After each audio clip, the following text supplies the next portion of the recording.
Good evening, friends, and welcome back to another video. I have just been running around the house like a somewhat demented creature, trying to prop doors closed because they keep slamming shut and blowing open because we've had such a windy day today and are still having such a windy day that the doors keep slamming and blowing open and blowing shut. And I want to tell you a story, and I don't want to be interrupted while I'm telling you the story, although the wind and so on is making it rather atmospheric. It's very autumnal. Wind, leaves being tossed about in the garden, but strangely warm, unseasonably warm. Very odd, uncanny weather almost, uncanny. Perfect weather, in fact, for an uncanny story. And today's story is from Scottish Folk Tales, another book by Ruth Manning Sanders. You may remember she was the folklorist who compiled the book A Book of Witches, which I told the story of the Blackstairs Mountain from last week or earlier this week, I can't quite remember. And I had such a good response to that, and so many of you said you wanted to hear another story. I thought I'll tell you another story, and it's from this book, and it's actually a story called The Shadow.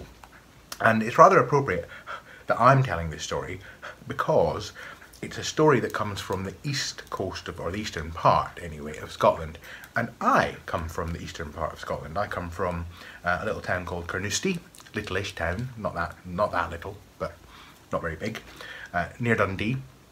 And so it's nice to be telling a story from my old stamping ground. And the story, as I say, is called The Shadow. So if you are sitting comfortably, we will begin with The Shadow by Ruth Manning Sanders.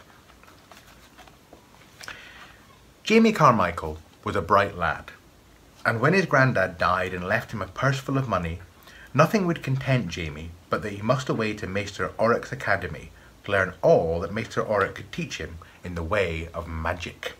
"Oh, no, no, no, no, no," says Jamie's father. And "Oh, no, no, no, no, no," said Jamie's mother.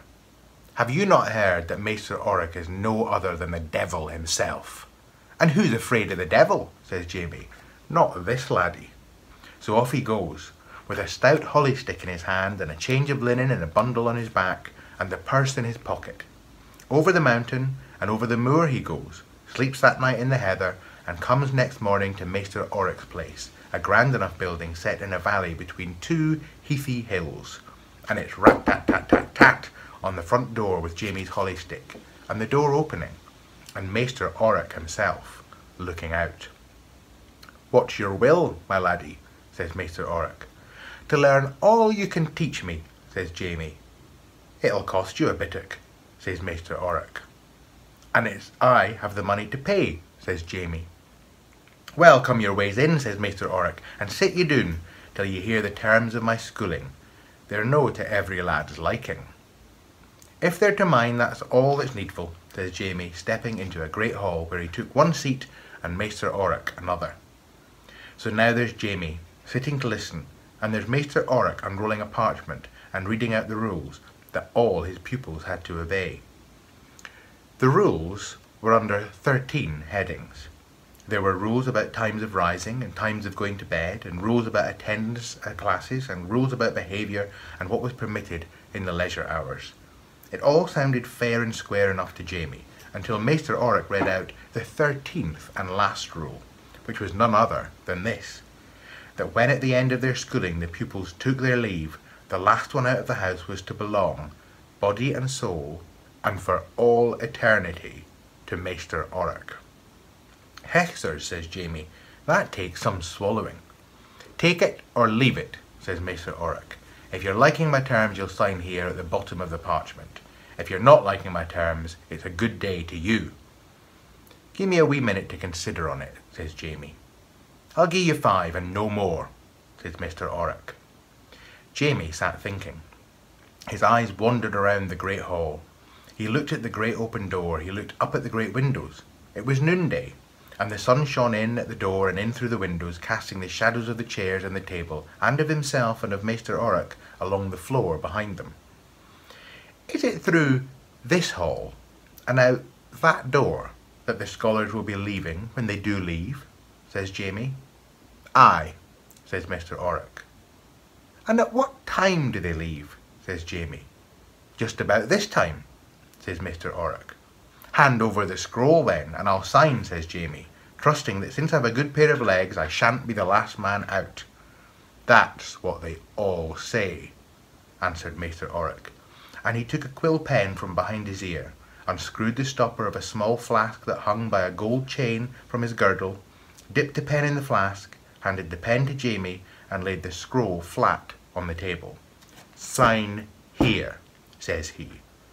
So Jamie signed his name and looked at what he had written. It's unca red. I'd louse it's blood, says he.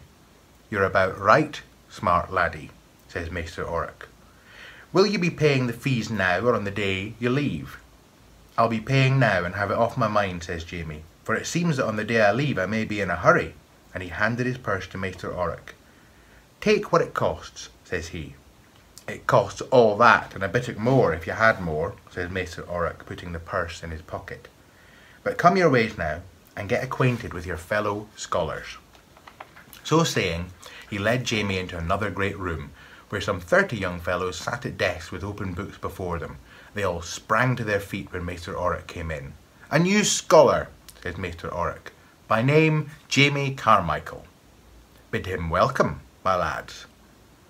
Welcome to you, welcome, Jamie Carmichael, cried the lads. Their voices echoed around the great room, and then fell silent. You can take your seats again, says Mr. Oric. And like so many well-drilled soldiers, they all sat. Maester Oric showed Jamie to an empty desk, bade him be seated, and himself took his stand on a platform at the top of the room. This morning, laddie, says he, I shall test you in the art of transformation. You, Jock Craddock, become a Goshawk. You, Tammy Croker, a tiger. And you, Bill Macduff, a dog. The rest of you sheep, goats, cats, bats, rats, any shape you fancy. Well, immediately the room echoed with strange cries and every scholar vanished. In their places there were lions roaring and cats mewing and pigs grunting and dogs barking and bats and all manner of birds flying overhead. Jamie was so excited that he shouted, "Hurrah!" And then Maester Oric clapped his hands and the birds and beasts and bats all vanished. There were the scholars sitting demurely at their desks again. All except one queer creature that was tumbling about on the floor with a lad's head and hands on it and the legs and body of a weasel. "Sandy McNab, you'll stay in and study your book with more profit," said Maester Oric, giving the queer creature a touch with his pointed boot and turning it into a very crestfallen lad. "The rest of you dismissed till dinner time, and take the new scholar with you. You'll have plenty to say to him, no doubt, and you can give me a good name or a bad name according to your fancy," says he with a chuckle. Then out scampered all the lads but one, and out scampered Jamie after them in a fine state of excitement at what he had seen, and more excited still at what he now saw, for the lads were showing off to Jamie, some riding through the air on stalks of ragwort that obligingly turned themselves into little winged horses, some doing the vanishing trick, one moment there, one moment gone, next moment there again. Some gathering up a handful of pebbles and turning those pebbles into a swarm of bees, and yet others scaling an invisible ladder and hailing Jamie from above his head. "Oh, Manny," says Jamie, "oh, Mannies, it's I that will be the right good scholar and beat you all at these games before the year's out."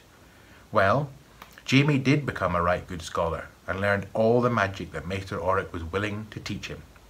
"You'll make a braw wizard of yourself, my laddie," said Maester Oric, "second only to myself when you win away from here. If you win away," says he with a crooked smile. "And if you'll not win away, I've never a doubt that my acquaintances down below will be glad to receive you." "I'm not intending to pay them a visit," says Jamie. "Are you not?" says Maester Oric. "It's either you or some other lad, I'm thinking." That was the trouble, and as the days passed, and the weeks passed, and the months passed, the high spirits of Maester Oric's pupils dwindled with every hour.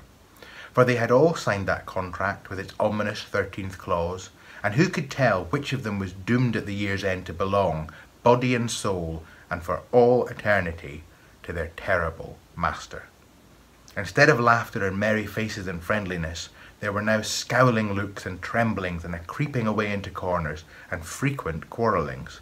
For oh, if it should be myself last out, each one was thinking, and oh, if it could only be the other fellow. But none of this seemed to worry Jamie. And one day in the leisure hour he called his comrades together and made them a speech.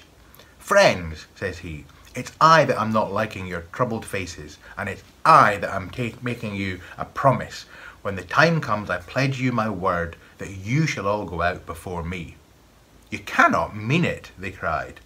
"Indeed, and I do mean it," says Jamie. "I am no more fearing Maester Oric than I am fearing one of my mither's geese." "But it's hell and damnation," cried one. "And to all eternity," cried another. "Away with your hell and damnation," says Jamie, "and away with your all eternity. There's that cunning in me can defy all." It took the lads a while to believe that Jamie was in earnest, but they did come to believe it, and then all was well. Now they regarded Jamie as a hero, and the frowns and frightened looks turned into smiles and merriment again. And so the days slid by, and the day came when Maester Oric summoned his scholars into the great hall to take their leave of him. Maester Oric had drawn a chalk line across the hall, and had all his scholars standing behind the line, each with a right foot touching the chalk.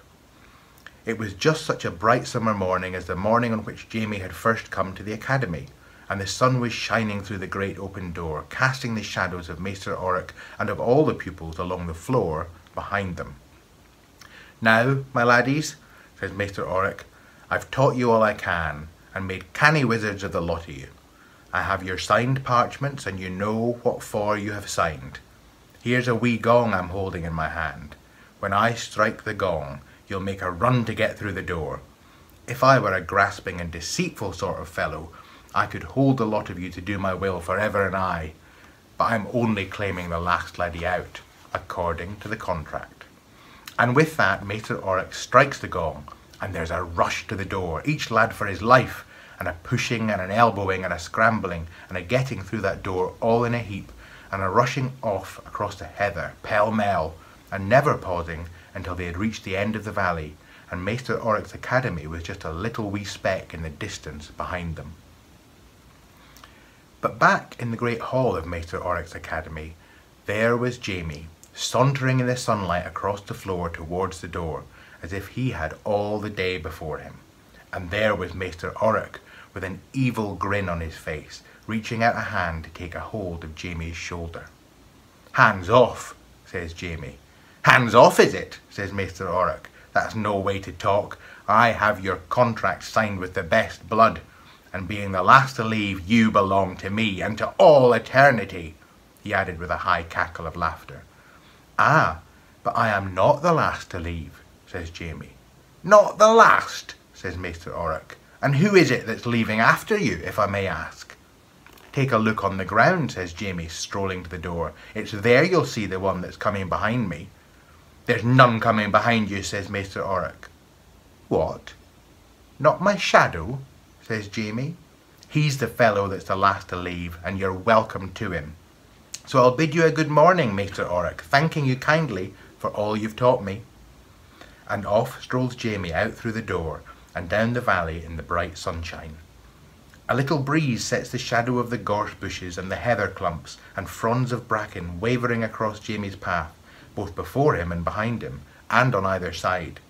But where was Jamie's shadow? Neither before nor behind him, nor on either side. It lay where Jamie had left it, on the floor of Maester Oric's great hall. Maester Oric stooped and took the shadow into himself. "Ah, Jamie Carmichael," he sighed, "I wouldn't have lost you for all the souls in hell.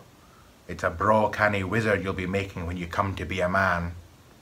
And a braw canny wizard Jamie became, famed throughout the country for his curious knowledge, and for his healing of folks' ailments, and for advising them always for their good, and never for their ill.